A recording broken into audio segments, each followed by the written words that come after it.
Hello and welcome back to the Avoid the Tyrewall podcast. Today I'm joined by special guest Jess Edgar. Jess, do you want to tell us a bit about yourself? Yeah, so I'm 18 years old, and no, I'm 19 now. 19 years old, and I race for Rodin Motorsport in F1 Academy. So, how did you get into racing? I started in karting when I was 4. It comes from my family. My grandma and granddad used to do karting, and my dad and my uncle used to do karting. And then my cousin Johnny, he did karting as well, and then moved into cars. And I started karting when I was 4, so that's how I started. So, if you could sum up your 2023 season in 3 words, what would they be? Um, Fun, tough, and competitive. If you could pick any number as your race number, what would you choose and why?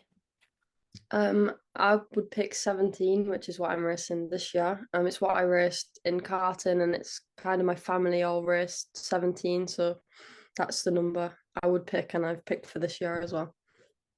What is your ultimate road car? Um, I think I would pick a Lamborghini Urus. They're very nice. Yes.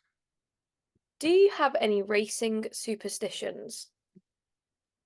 Not really. Just I always put my right glove on before my left glove, and I cross the left crotch belt before the right one. I do that every time. Have to do that. Which track are you most looking forward to racing this year? I would say Singapore. I'm quite looking forward to, and Zandvoort. I'm looking forward to as well. I think Zandvoort looks so fun because of the banking and also it's by Yeah, the beach. yeah.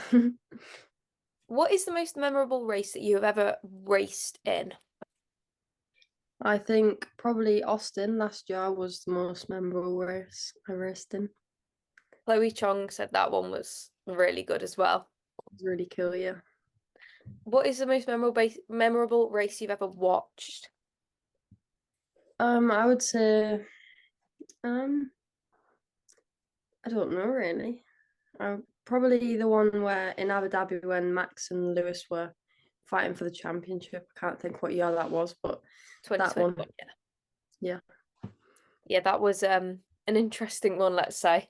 So F1 Academy is being broadcast on Sky Sports this season. Have you seen a significant difference from last season when it wasn't broadcast? Yeah, I think this year and Austin as well on Sky F1 and stuff like that is a lot more visible. Like people come and watch you, and everyone before it was like in the season last year before it was on Sky F1, everyone was like, "Oh, why can't we watch you? Like we want to watch you." So it's good that we're getting on Sky F1, and a lot of people watch Sky, so it's really good to be seen. And yeah. I think as well, like from Instagram and stuff, it looks like more fans are coming to like say hi to you, like when you're on the stage and stuff. Would you say that's true? Yeah, I would say there's definitely a lot more fans following F1 Academy now with it being broadcasted and people can actually see what it's all about. So you started in GB4. Different would you say driving that car is to driving the F1 Academy car? Um, I would say it was quite different when I went from the GB4 to like a British or Spanish F4 when I started testing with Rodin Motorsport. But I think it's once you get used to it, it's pretty similar. I would say I felt like the British or Spanish F4 was a bit heavier than the GB4 to drive.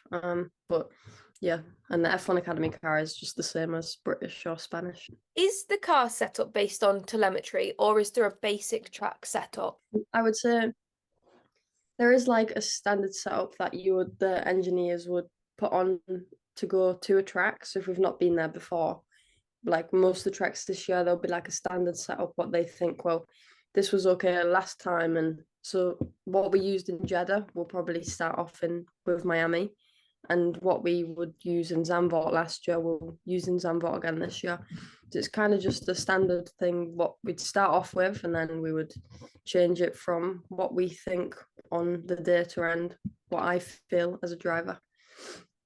Would you like maybe take some of the data from like F2 or like F3 to see if that would help you adjust your car accordingly? we wouldn't take data, but we might take, so like F2 might say, oh well, when we went to this track last time, we felt like it was a lot different to whatever. So say going from Jeddah to say if we were racing in Australia, they might say, well, when we raced in Jeddah and then went to Australia, it was different in this way, maybe. But there's not, we haven't had that much. I think we just do whatever we think because it's an F4 car and they're an F2, so it's quite different. Yeah. How do you balance life and racing? Um, Well, I don't really, because I can't get a job with having so much time away. Like, I can't start a job and be like, oh, well, I'll only work 100 days this year, sort of thing. So I would do a little bit of work for my dad when I'm at home. Um, he runs a car dealership, so I do a little bit of whatever's needed. And then last year when I was at college, I went to a Motorsport UK course at Loughborough. So it was, you were allowed, whatever time you needed off, you were allowed off for racing. So it's been pretty much okay with, it's just I can't get a job now. I old enough to get one. How do you prepare mentally for a race? Um, I don't really do much mentally. I think there's a lot of people do like sort of visualizing and stuff, but I kind of just don't think about it too much because I think if I think about it too much, I don't drive very good. So I just kind of get in the car and go without thinking about it too much. Like, would you like work yourself up and be like, oh, I don't know, I didn't, like, for example, I didn't qualify well yesterday. Oh, I need to do that like so much better. I need to get this and this. I think if I like in Jeddah, I didn't qualify very well, but it's happened and you just have to move on and do what you can in the races to try and make overtake and get through as much as you can. But I think if I think about it too much, I never drive well if I think about it too much.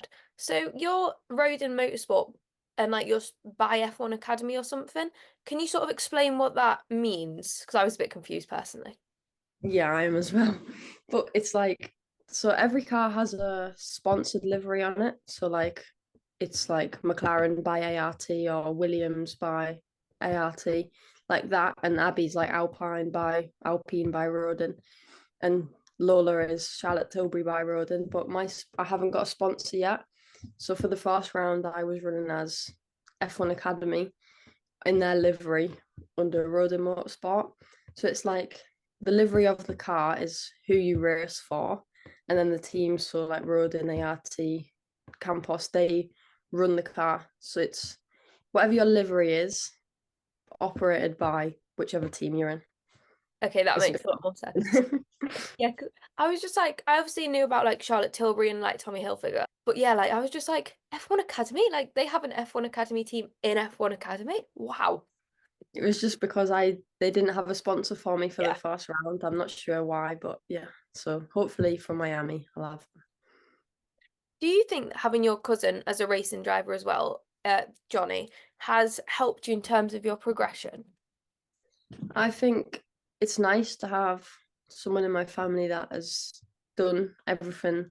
Well, he hasn't raced in F1 Academy, but he raced in like F4, F3 and did karting. So it's like he's not competition. So he can tell me like whatever and it doesn't really matter. Like he can say, oh, watch out for this at this track or this track you need to do this and stuff like that. And I'm not competition to him, so he can tell me whatever. So it's nice that he can give me advice and stuff. This question is from Racing Clips and Pics. Can you describe how the F1 Academy car feels when you're on the edge and pushing it? Um, I would say when you're on the limit pushing, it feels like everything's good and the lap just feels like well put together and yeah, it just feels like a good lap. Like you can tell that you are on the limit and it's gonna be a good lap. Andreas underscore Iowan says, I'm so sorry if I've said that wrong, I probably have. What is the best outcome for you 5 years from now? The best outcome would be, I guess, an F1 driver, but it's realistically in 5 years to be a paid driver would be really good. Uh, Yarno DC5 says, what's been your best experience so far? I think last season, was my best experience. I think I learned a lot with it was Rodin last year. I think I moved in there probably I wasn't really fast enough to win a race at the start of the year when I moved in. And then by the end of the year, I was quick enough to win a race. So I think I learned massive amounts of them last year. So I think that's definitely been my favourite part of my career. At XSYEDMRZAIDI says, do you have like something career-wise you'd like to pursue outside of racing?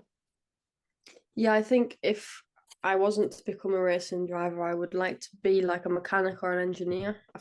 I've always been interested in being a mechanic and stuff, so that would be what I would like to go into if I wasn't a racing driver. Thank you for watching this week's episode of the Avoid the Tyrewall podcast, and thank you to Jess for doing this interview. See you next week. Bye.